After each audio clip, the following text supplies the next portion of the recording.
Really?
Councilmember Harris.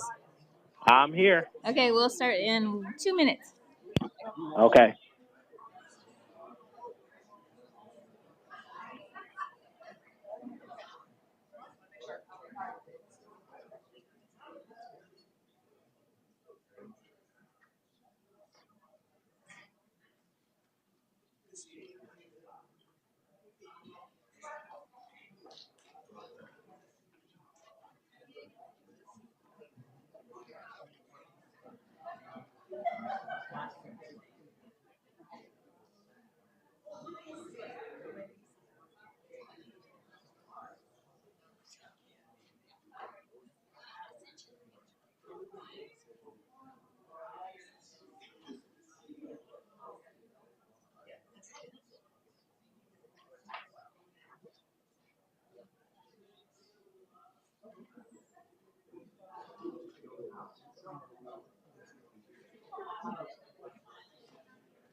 You can lift yourself.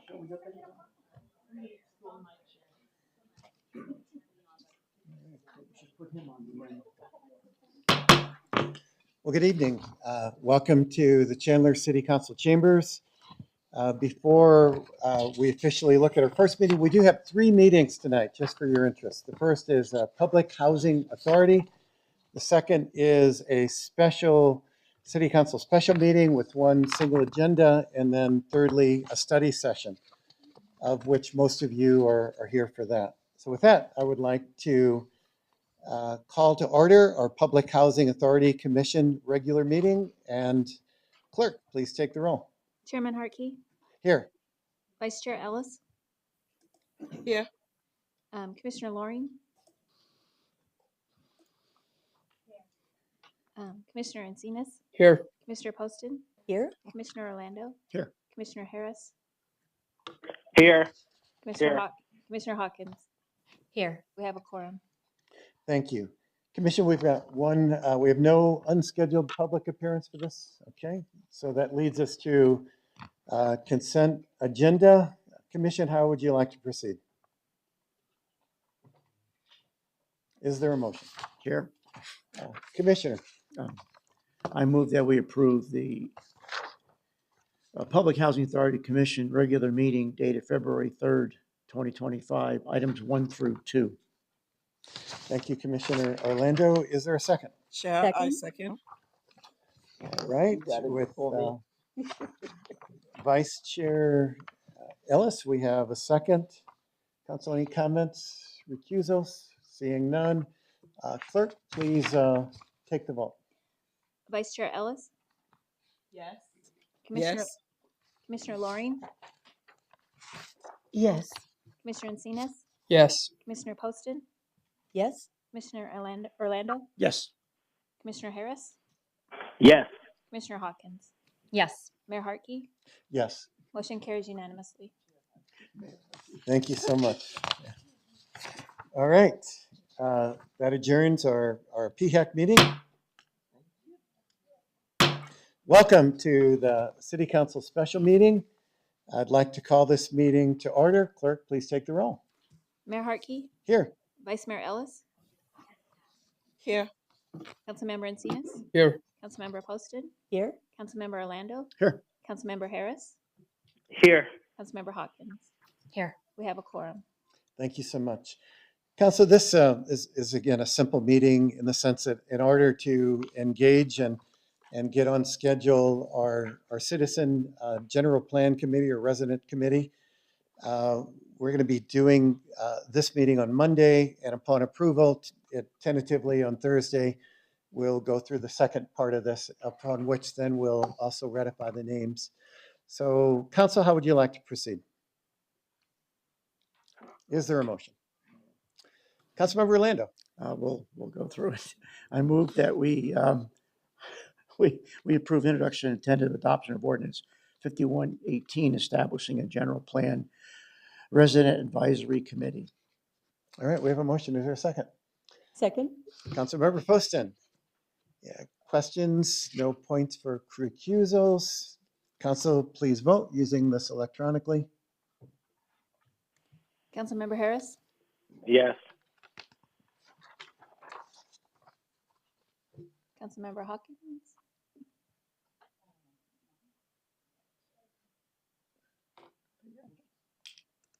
motion carries unanimously. All right, thank you. That concludes our special meeting. It's not that I like to bang this, these are all taped separately, and so they appear. All right, I do love it. I'd like to call to order our February 3rd study session. Again, clerk, please take the roll. Mayor Harkey, Here. Vice Mayor Ellis, Here. Councilmember Encinas, Here. Councilmember Poston, Here. Councilmember Orlando, Present. Councilmember Harris, Here. Councilmember Hawkins. Here. We have a quorum. Thank you so much. Next on our agenda are scheduled public appearances, and I would invite Councilmember Orlando to join me out front.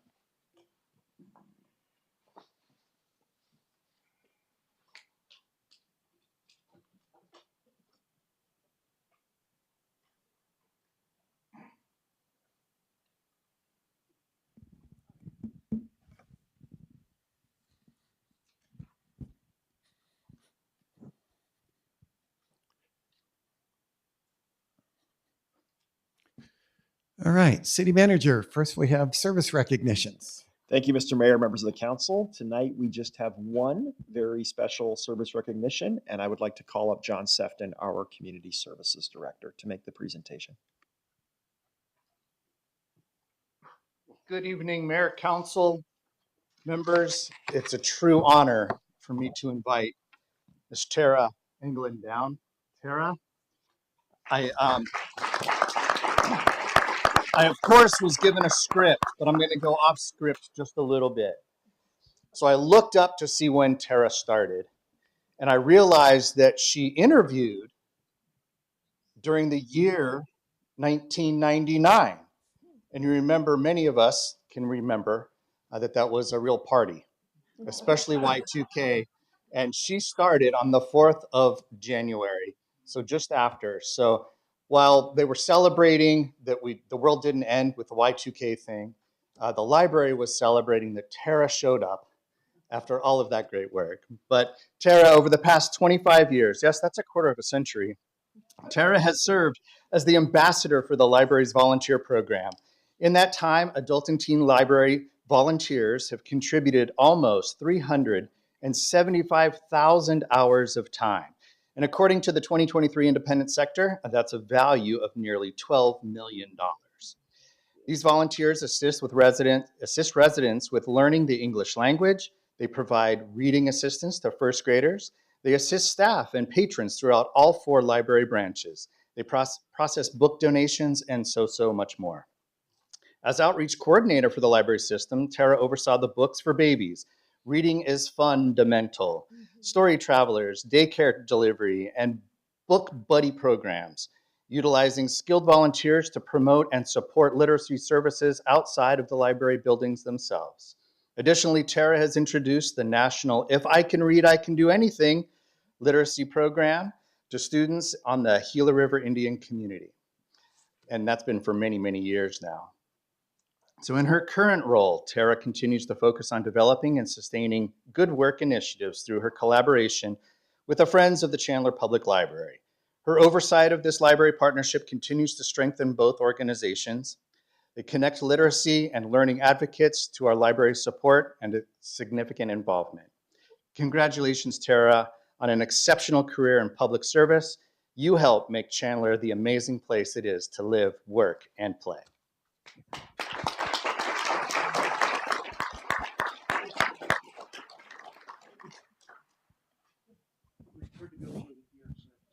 Years of service. More. You're halfway done. Way to go.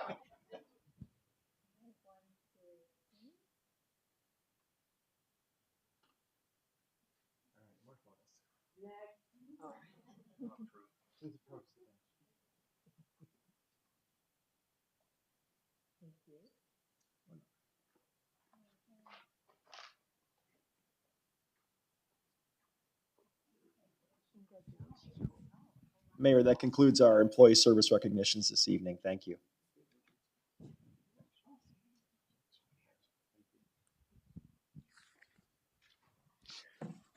All right, next on our agenda is an anti-human trafficking month. I'd like to invite Scott September, Mike Gowans, Jason Turner, and Council, if you want to join us up front. This is one that is relevant and pertains to us all in our stand against anti-human trafficking month.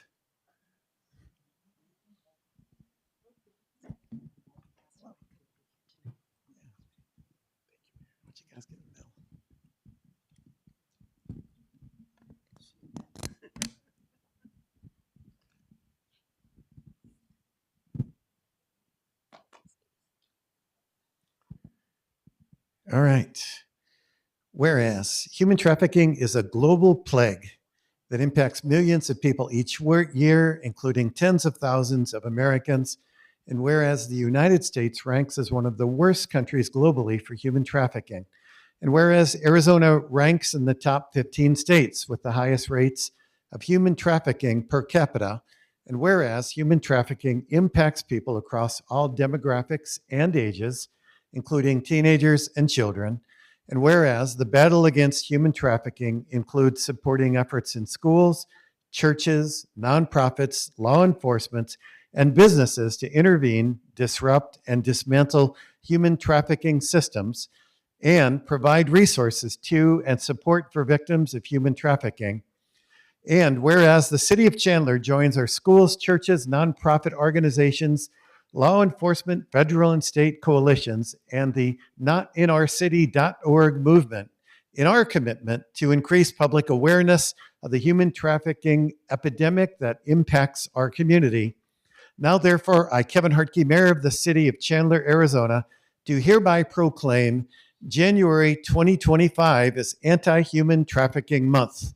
And in the City of Chandler, Arizona, we urge our residents, churches, schools to work together to eliminate trafficking from our community and support the efforts of frontline organizations and law enforcement in their battle against human trafficking, and take a stand.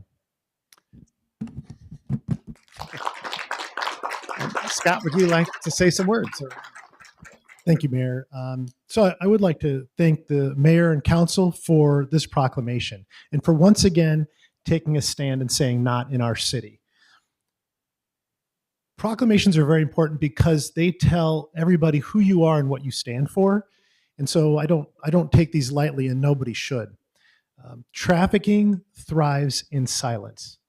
And Bethel Church right here in Chandler, along with notinourcity.org, is taking a stand along with you and dozens of other cities who are making this proclamation again this year to shine a light into this darkness in our communities. So thank you very much. Appreciate it. I'm going to pass this off to Niece Jackson, one of our directors. Good evening, everyone. Mayor, council members, thank you for standing with Not in Our City in this fight against human trafficking and keeping Chandler free of human trafficking. On February 23rd, we will be gathering as a coalition of churches, government officials, law enforcement will be joining us to raise more awareness in the community around trafficking. And we would love to personally invite you all to join us on February 23rd at Grace Community Church in Tempe. You can get tickets. They are free. Space is limited, but tickets are available at notinourcity.org. Well, let's take a photo.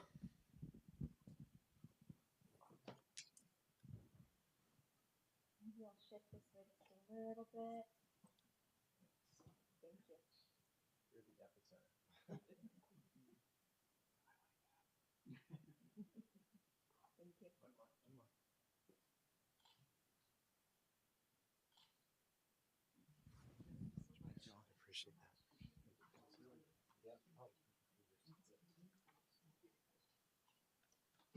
Thank you so much.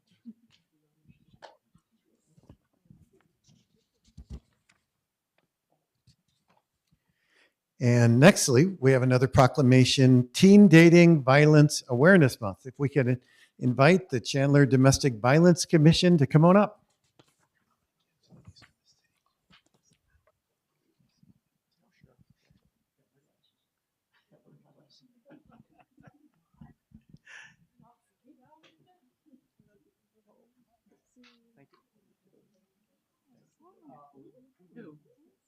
Buddy, how's it going?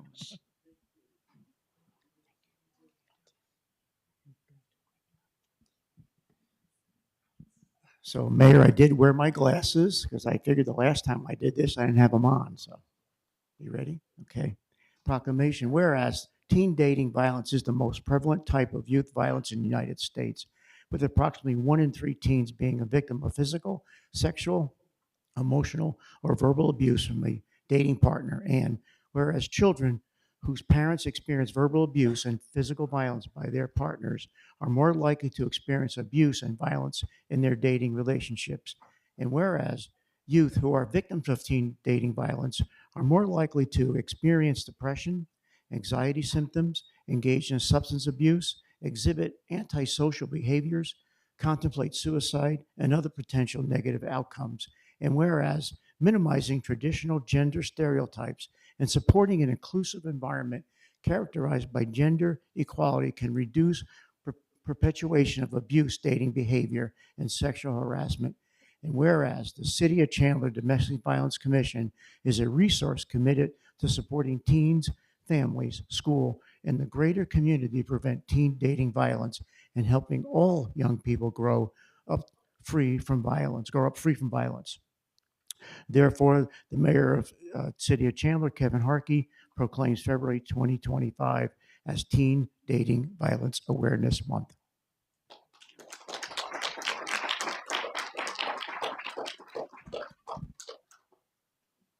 Thank you. I'm a talking points kind of person. On behalf of the City of Chandler Domestic Violence Commission, we extend our heartfelt gratitude to the Chandler Police Victim Services, to the City Council, to Mayor Harkey, and especially to Vice Mayor Christine Ellis for your unwavering support over this past year. It is through that support that we've been able to have the Healthy Relationships Initiative, and it remains a cornerstone initiative for the Domestic Violence Commission. And we are deeply grateful for the acknowledgement tonight of this proclamation. Thank you. And would you all introduce yourselves as well? Oh, yes. I am Letitia Codkind, the chair of the commission. Hi, this is Selena Imam. I'm one of the commissioner for City of Chandler Domestic Violence Committee. Also, I'm a executive director for Sahara Programs. That's also domestic violence shelter for culturally specific population. Thank you. Megan Perez, Commissioner for the Domestic Violence Commission. I am an attorney with Community Legal Services and their Family Law Unit. I'm Beth Brazel, and I'm a commissioner on the Domestic Violence Commission. I would like to thank you for appointing me. I really appreciate that. And I'm a community member. Dawn Curtis, I'm the director of My Sister's Place, a domestic violence shelter here in Chandler. All right, well, let's take a photo.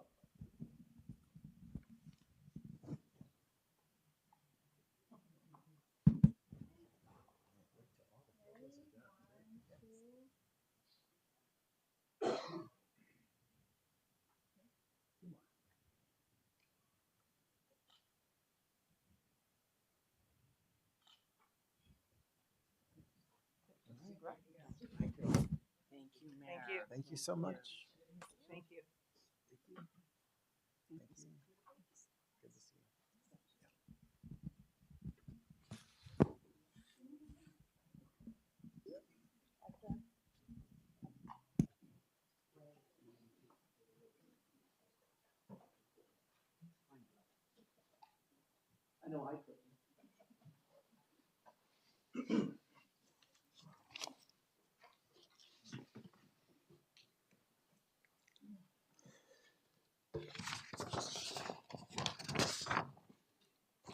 Our last scheduled public appearance is Brian Fox, who wants to make comments regarding the city attorney, city manager, and mayor and council to deny his codified rights and duties. Mr. Fox, you have up to 3 minutes. At that time, please thank us or just please be done. The time starts now. All of you have been given a packet of irrefutable evidence on the ongoing effort to suppress my rights. On November 13th, 2024, I, Commissioner Brian Fox, during the Neighborhood Advisory Committee meeting, submitted my wish to bring forth evidence for discussion the many instances of public bullying, questionable behavior, the documented, reported, and pattern of lies to the public, and the mounting legal problems of Councilmember O.D. Harris. For discussion to ascertain if it was warranted to bring the attention to mayor and council to ask for an investigation and subsequent public inquiry as to whether or not Councilmember Harris remains fit for office. I brought the matter forth in proper procedure and protocol. It was put forth by our chair and set for discussion the next meeting. The very next day, on November 14th, 2024, I received an email from the city attorney, Kelly Schwab, informing me that she had decided to pull the item from discussion under the auspices it was not in the purview of the position. At this very point, we can conclude two things with certainty. Either Attorney Schwab is ignorant of the City of Chandler's laws and my rights as a city commissioner, thereby denying them, or City Attorney Schwab was intentionally denying me my rights and duties as a city commissioner. Both are violations of my First Amendment rights, City of Chandler Municipal Codes, and Resolution 5166. Your resolution, Mayor.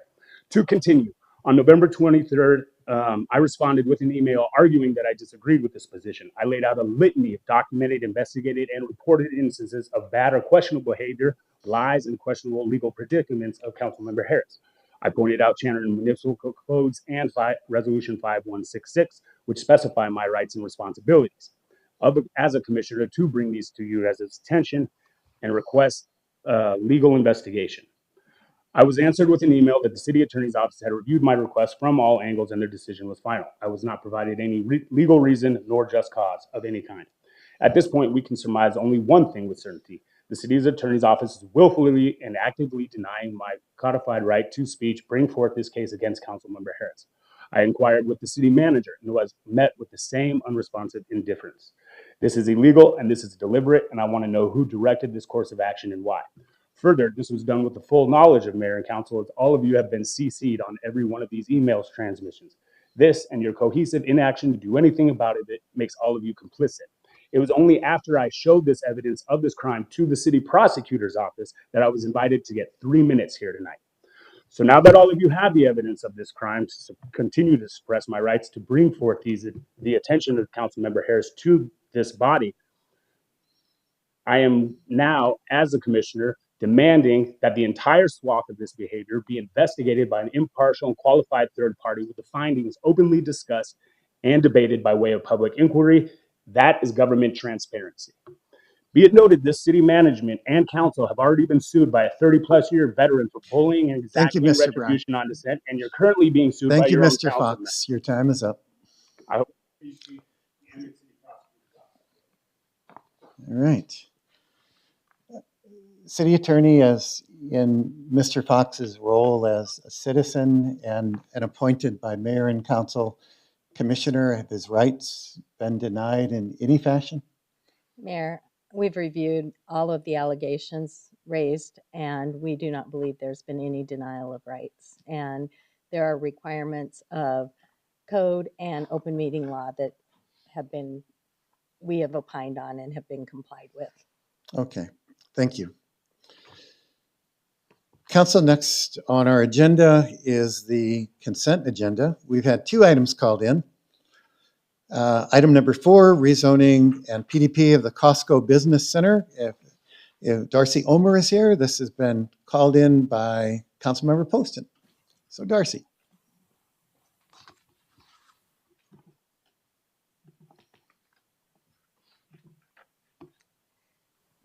Good evening, Mayor and Council. Before you today is POH 2424 Costco Business Center. The subject site is located on the southwest corner of Alma School Road and Pecos Road.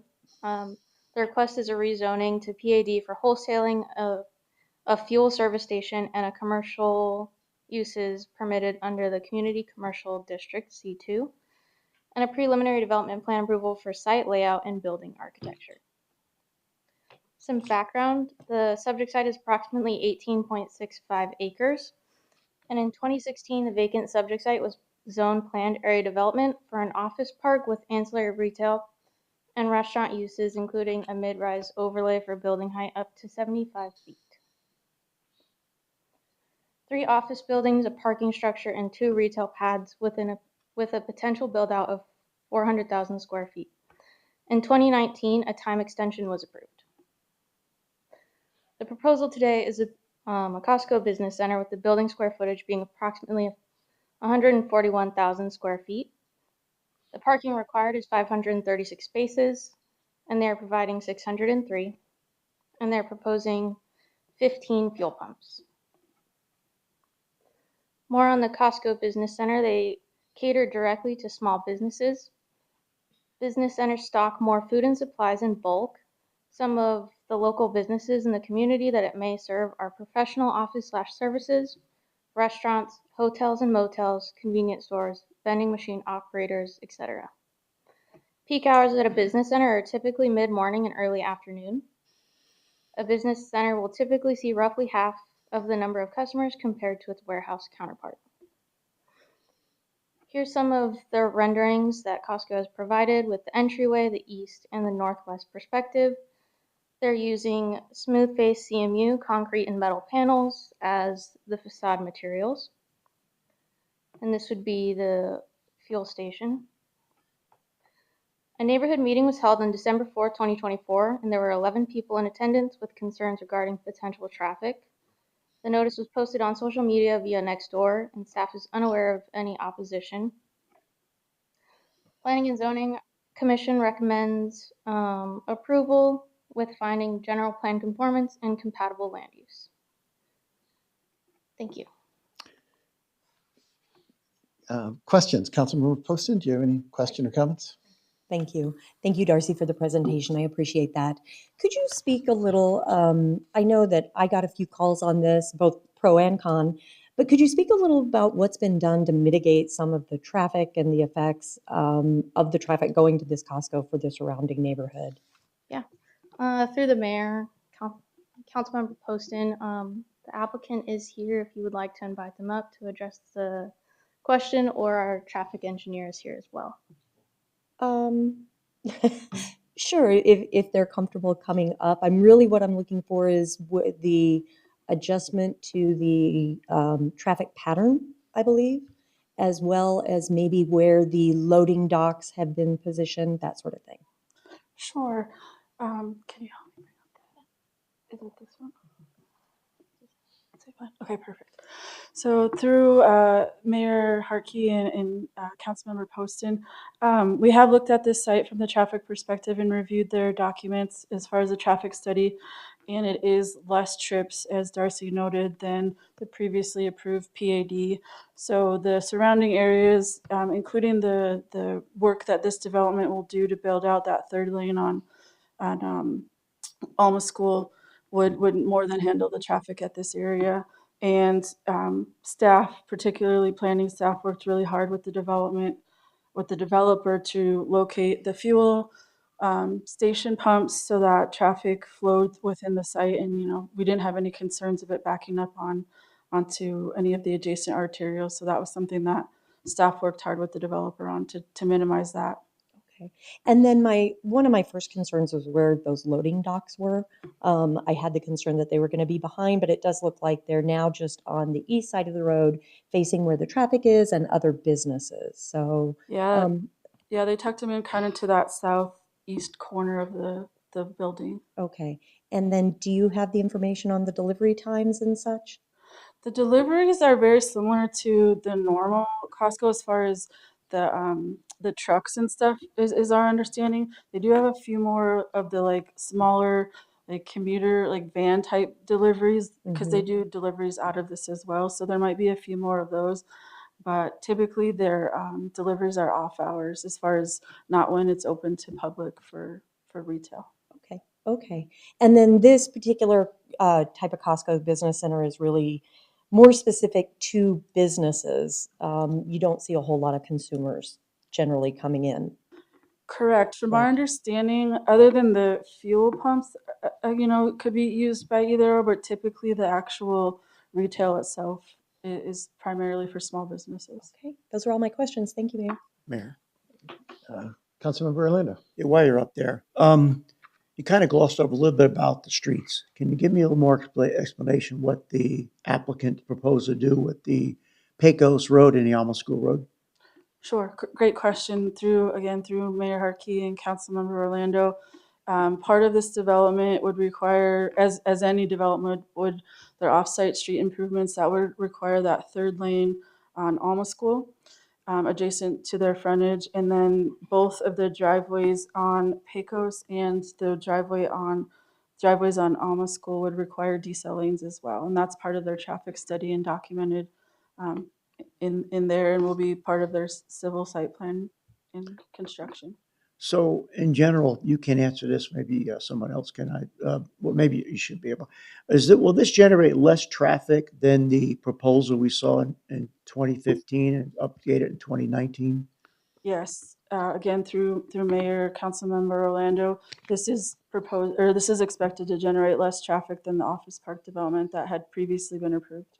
Even with the gas station? Even with the gas stations, correct. Okay, thank you. Thank you, Mayor.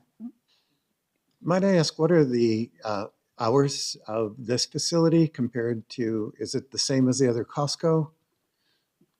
To the mayor, the applicant is here. I think that question might be better served for that. Great, thank that you. one. Yeah, so when we say less traffic, I'm curious, what does that span to over concerning the hours? Yeah, Mayor, Vice Mayor, council members, my name is Brian Wright. I'm with Kimley Horn. I'm the applicant on the project. So the hours of the warehouse is from 7 a.m. to 6 p.m. Monday through Saturday, and then 8 a.m. to 4 p.m. on Saturdays. And it's closed on Sunday. So it differs from a typical warehouse that opens, I believe, at 10 All a.m. right. So say that again. I thought you said something at the end contrary about Sunday. Say that. Tell me again, just make sure I got it. So the hours of operations from 7 a.m. to 6 p.m. Monday through Saturday, and then 8 a.m. to 4 p.m. Sundays. I didn't misspeak. Okay. Thank you. Council, any other questions? All right. Mayor, I got a question. Mayor. All right. Councilmember Harris. Yes. I wanted to ask, from the time that the project begins to the time that the project completes, how much time will it? What's the time? What's the timelines on the project? Construction duration, roughly 9 months. So we expect to see this project done by early 2026, completed. In that realm, yeah. Okay. Thank you. Councilmember Orlando. Yeah, thanks. I think I might know the answer. I want to double check with staff here. The widening of Alma School Road, we just go to Pecos right now, correct? Correct. Yeah, Mr. Mayor, Councilmember, you're referring to the north? Yeah. Just go to the third, Pecos. yeah. Yes, just past Pecos. When we start construction on the third lane, the rest of Alma School? And will this have any overlap?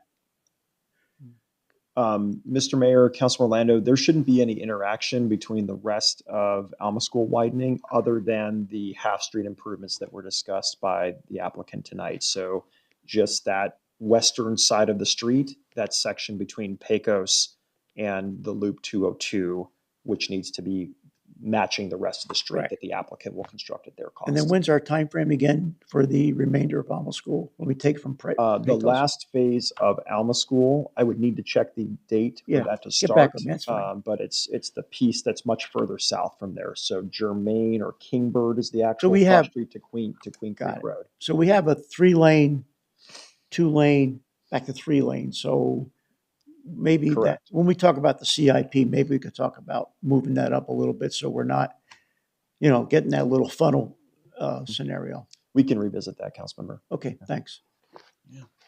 Council, any other questions? Thank you, sir. Thank you.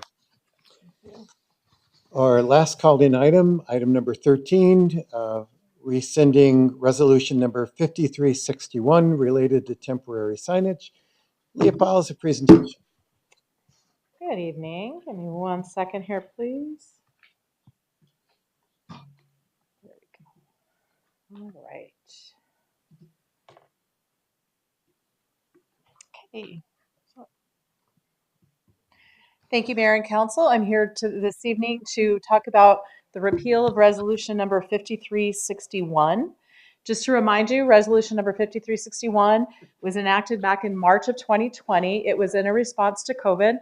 The thought at the time was that our businesses were going through a difficult and challenging, uncertain time, and we wanted to make sure that we were doing everything we could as a city to support them. So by loosening or putting a moratorium on the temporary sign code at that time, it gave them that opportunity to do additional advertising and to build or rebuild their business. Just to quickly go over what type of signage we're speaking about. Temporary signage, here's some common examples that you're very familiar with. A-frames, for example, businesses can have an A-frame. There are some restrictions about where it can be. There has to be clearance for pedestrian traffic. Feather signs are kind of the tall, usually about 12-foot, kind of skinny, flowy type air controlled signs that you see. Again, there are some restrictions that will be reenacted with the moratorium being rescinded, and a sign permit is required. And then of course banners, I think we're all familiar with that. They come in lots of shapes and sizes. The temporary sign code does have different requirements for those based on property and different parameters. They too require permits. So if this is rescinded this evening, this will put all of those regulations back into play, and businesses will need to get temporary sign code permits depending on what type of sign they want to install. Here's just some visual examples of what we're talking about. These are the type of things that would be that would apply. You can see there's many different signs in some of these locations, whereas our sign codes regulate those numbers and types. And just to call to your attention, bandit signs. Bandit signs are something that we did continue to enforce throughout the moratorium. And again, as you know, with the lawsuit of Town of Gilbert, Reed versus Town of Gilbert. Staff does not look at the content of a sign. We regulate based on the sign itself, but not on the content. And so just some statistics for you on that. And one of the category I wanted to touch on, of course, campaign signs have their own rules. Rescinding this resolution will not impact that. The same rules that are put out by the state. For example, in this last campaign, you see what the dates that we have there, basically 71 days before an election and 15 days after. We are completely hands-off in code enforcement on campaign signs unless they are in the right of way causing a sight hazard or some other type of hazard going into traffic. And then finally, our recommendations for how to move forward. Code enforcement, we like to do education before we do enforcement. So we are recommending that we have about a 60-day period of education.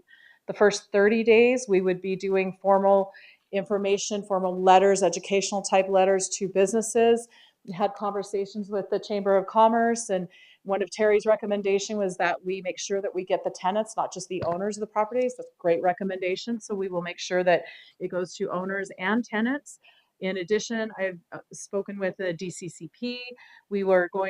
Staff will come out to one of their meetings in February, do a presentation to the downtown businesses. I've also talked to Wicked Awesome Connections, and we will be invited to their next event in February to do some education, and have reached out to the Chandler Small Business Alliance.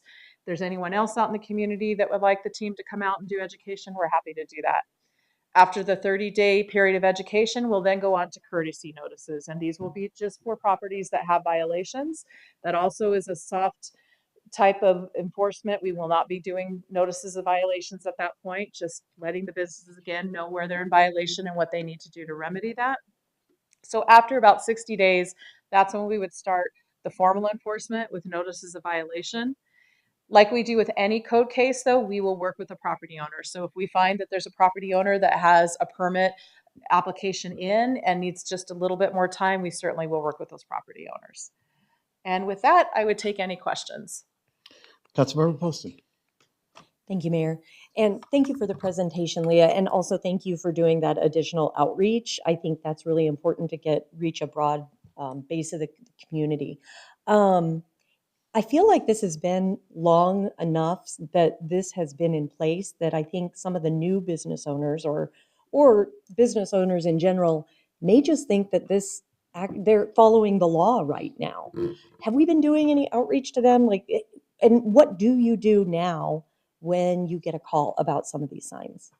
Through the mayor, Councilmember Poston, if we get a call with a sign that is a hazard, so let's say that there's a banner that's coming down into the sidewalk or into traffic, we certainly are going to address that and educate that property owner, making sure it's secured, that type of thing. If we do get complaints from residents, we do explain to them where we are with the sign code and what we can enforce and what we can't enforce at the time. But certainly our code staff, especially our commercial staff, has a lot of dialogue with business owners and tenants. And so they will continue, they are always educating to some extent. Certainly, if we find that there are a number of businesses that are not in compliance or we're having challenges with understanding, we're going to do our very best to really work with them and get them into compliance first before we start doing violations.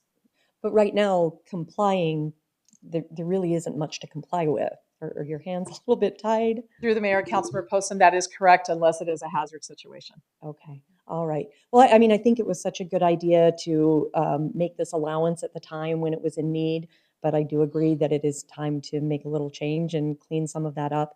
I know those business owners, though, have probably invested. Those signs are expensive, and they still want to get people into their businesses. So I appreciate the approach. I appreciate the proactive education followed up by the courtesy notices.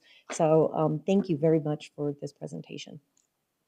Thank you. Lee, I've got a question or two. Mayor. Hang on there, council member. So I also know that although I've not seen, it seems like they've pretty much have stuck within our current rules, but realtors, are we reaching out to them maybe and just reminding them of what, since we perhaps were not as enforcing over the last several years, I had not seen a lot of egregious abuse, but certainly realtors want to get all the coverage they can when they're doing something. How are we reaching out to them? Yeah, yes, we will do some additional reaching out. We can work through some of the real estate, and I'm blanking right now on what the name of the oh my gosh. Weiser. Thank you. Thank you very much. Yes, we will get with some of the professional groups for real estate as well. And there are some different rules that apply. So, for example, if you have a model home or an open house, you do get additional A-frame signs, for example, that you're able to use. So we'll make sure that they're clear on what the rules are because they are a little bit different when it comes to like model homes and open houses. Okay. And I don't, are you reaching out to groups like the Chandler Business Association do, the CBA with Carol Paulison? Is that on your radar as well? Yes, Mayor, I did leave her a message last week. We just haven't connected yet, but I Great. did leave her a message. Okay, excellent. Council, additional questions? Councilmember Orlando? No. Oh, I'm sorry, yeah. Councilmember Harris? Yes, just had a couple of suggestions. Perhaps I know that we should probably be working with our business team in terms of the renewals of the applications monthly. There could be new renewals coming up for business applications or people who's looking to start a business in Chandler. That might be a way to have that little insert. And then I wanted to see, City Manager, if it's possible that we can put a blur into the utility bills that kind of go out. I know it goes out to a lot of residents, but is there a way that we can focus in on the businesses and just say, hey, there's some new sign code standards that's coming forward that we need to bring, you need to be aware of? Yeah, Mr. Mayor, Councilmember Harris, we can certainly look into a couple of different ways to reach out directly to businesses through some standard means, be it utility bills. We can investigate if that's possible and narrow that down, or the business registration that you mentioned with renewals. That's a great idea. We can certainly reach out through that means as well. Thanks, Mayor. All right, any additional questions? Seeing none, that concludes all the questions that have been called into the study session. We will have a regularly scheduled city council meeting on Thursday, and at that point, we'll also be inviting the names of the resident committee and other folks that you'll be voting on for different boards and commissions. So thank you all. That concludes this. We'll see you Thursday.